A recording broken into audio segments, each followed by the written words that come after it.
Kur'an-ı Kerim tilavetlerinden dolayı Hafız hocamız Muhammed Abdülhadi teşekkür ediyoruz. Allah kendilerinden razı olsun. Peygamber Sevdalıları Vakfı yıl içerisinde de farklı birçok etkinlik düzenlemektedir.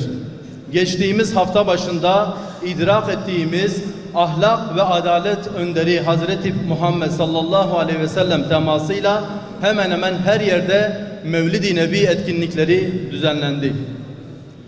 Vakfımız onu yaşa, onu oku temasıyla ödüllü siyer sınavı Nisan ayında da Hazreti Peygamber sallallahu aleyhi ve sellemi anlama ve sünnetini yaşama etkinlikleri düzenlemektedir. Biz Peygamber Efendimiz sallallahu aleyhi ve sellemi onu örnek almadıkça insanlığın huzur bulamayacağına inanıyoruz. Peygamber Sevdalıları Vakfı, Peygamber Efendimiz sallallahu aleyhi ve sellemin hayatını 7'den 70'e erkek, kadın, genç, yaşlı ve geleceğimiz olan çocuklarımıza kaynağından okutarak toplumda peygamber ahlakını yerleştirmeyi amaçlamaktadır. Hazreti Ebubekir, Hazreti Ömer, Hazreti Osman'dan sonra bu seneki yolumuzu aydınlatan Yıldızlar programının teması ilmin kapısı Hazreti Ali radıyallahu anh'tır.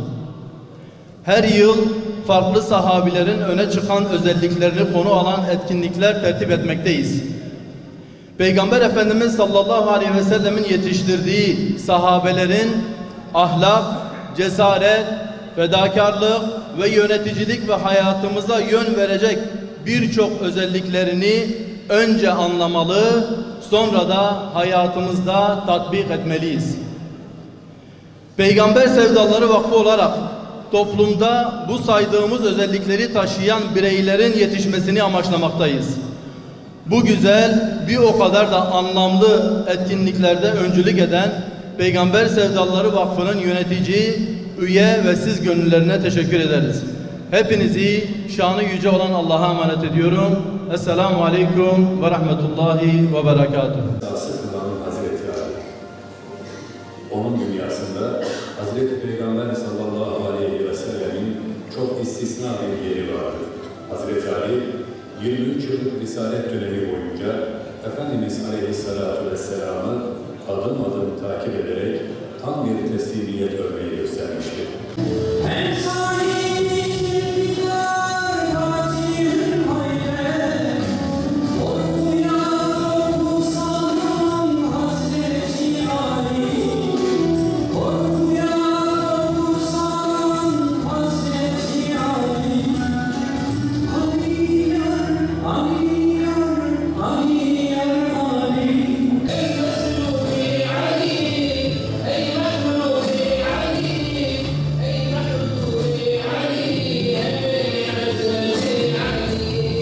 Ali radıyallahu anh baştan sona Allah'a ve Resulüne bağışlanmış bir insan.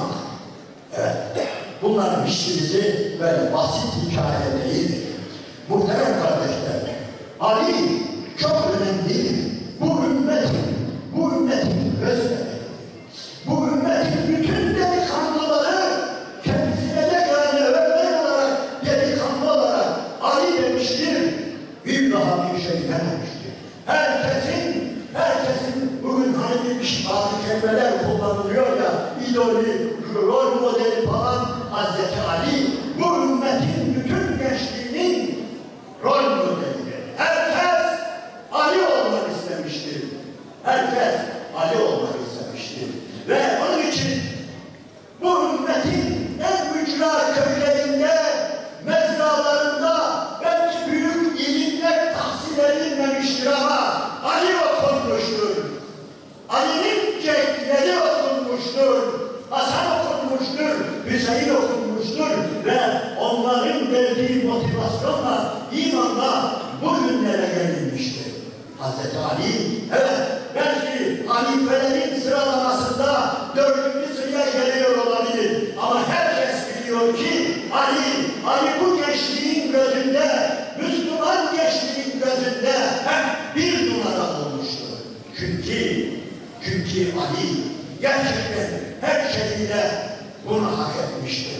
Bütün tarih kitapları, Ahmet İbn Hanbel'in, Müsned'i falan hepsi yazıyor. Hazreti Ali buyuruyor ki, hicretten önceydi diyor. Bir gece Allah'ın Resulü beni aldı, kastedildi ve gittim Kabe'ye vardı ve orada Efendimiz Kabe'nin, beni şuraya dur ey Ali, beni Kabe'nin duvarına hafiften çöktürdü ve omuzuma basarak çıkıyordu ama ben tahammül edemedim, taşıyamadım.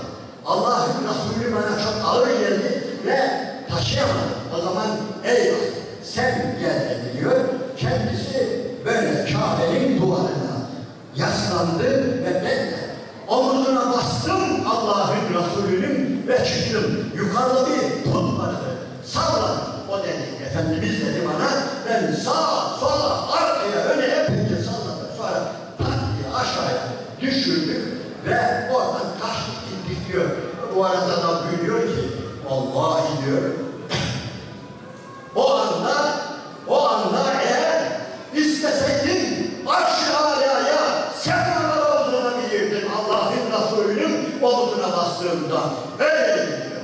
Evet, muhterem kardeşler, bugün bir takım beyefendileriyle sorsak, bu bir provokatör ya derdi. Öyle değil mi? Aynen öyle. Şuna bak. Yani şunu koskoca peygamber yapılacak şey değil falan. Düşünebiliyor musun? Ama şunu unutmayalım ki gözlerin önünde devrilmeyen putlar gönüllerde devrilemez. İlla ki gözlerin önünde de devrilecektir. Allah'tan başka ilahlar, tapılanlar son olarak da bizzat devrilecektir. Öyle sadece gönülden çıkarma meselesi insanlar görecek. Onların bir halt edemediğini, olduğunu, onların elleri mi var ki tutacak, ayakları mı var ki yürüyecek, gözleri mi var ki görecek, kulakları mı var ki duyacak ayetlerinin tecelli etmesi lazım.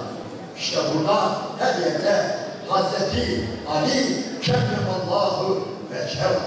Muhterem kardeşlerim, Hazreti Ali ile anlatılacak çok şey var. Biz diyoruz ki Ali bu ümmetin gözünde gençti, yiğitti. Onun için biz 63 yaşında şehit oldu demeyelim, gitmeyelim. Madem ki bu ümmetin hayalinde, bu ümmetin gençlerinin tahayyülünde yiğit ve genç bir Ali vardır, bırakın öyle kalsın, öyle kalsın, orada dursun. Madem ki bu ümmetin çocuklarının gözünde Hüseyin bir çocuktur, Allah'ın Resulü'nün omuzuna binen, boynuna binen, kucağından inmeyen, secdeye vardığında boynuna binen, hep öyle hatırlıyoruz. Bırakın Kerbela'ya gitmeyelim, 50 yaşına gitmeyelim, öyle kalsın. Çünkü bu ümmetin çocukları da Hasan demiştir, Hüseyin demiştir, başka bir şey dememiştir. Bizim gönlümüzde Ali bir yiğit olarak kalsın ve Hüseyin de bir çocuk olarak kalsın. Bizim görevimiz Hz. Muhammed Aleyhisselam'ı kıyamet gününe kadar ileriye götürmek, taşımak, Avrupa'ya götürmek özellikle. Avrupa'ya, yani Allah'ın Resulü bu dünyada çok güzel gitmiştir. İşte gözü arkada gitmemiştir. Ama bir tedirginlik vardır.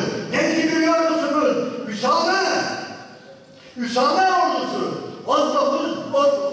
19 demeyelim 21 yaşına gelmişti. 21 yaşındaki delikanlıyı bütün ashabının üzerine kumandan tayin etti ve hedef Avrupa. Hedef Avrupa. Niye?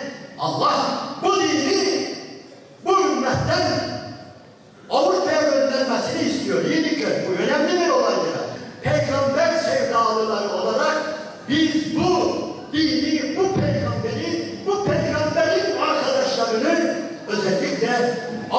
ya Hristiyan alemine 2,5 milyar haşa İsa Allah'ın oğludur diyen sapkınlara götürmekle mükellefiz. Biz bunun derdiyle dertlenelim. Allah bu vazifeyi de bizlere lütfeylesin, bizi nasipler eylesin. Allah'ın selamı, rahmeti, bereketi üzerinde olsun.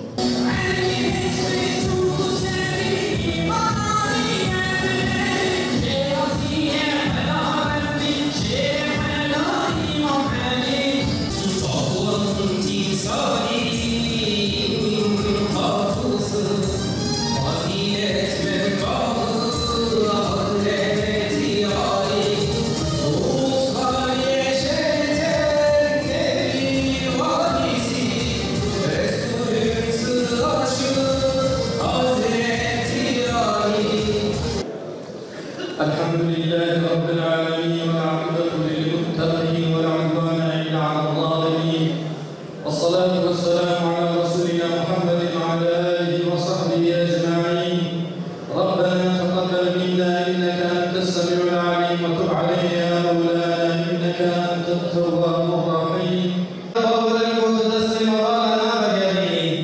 يا ربي أهل بلادك وهدى في خلق الرجال المظلوم جبوتي جبوت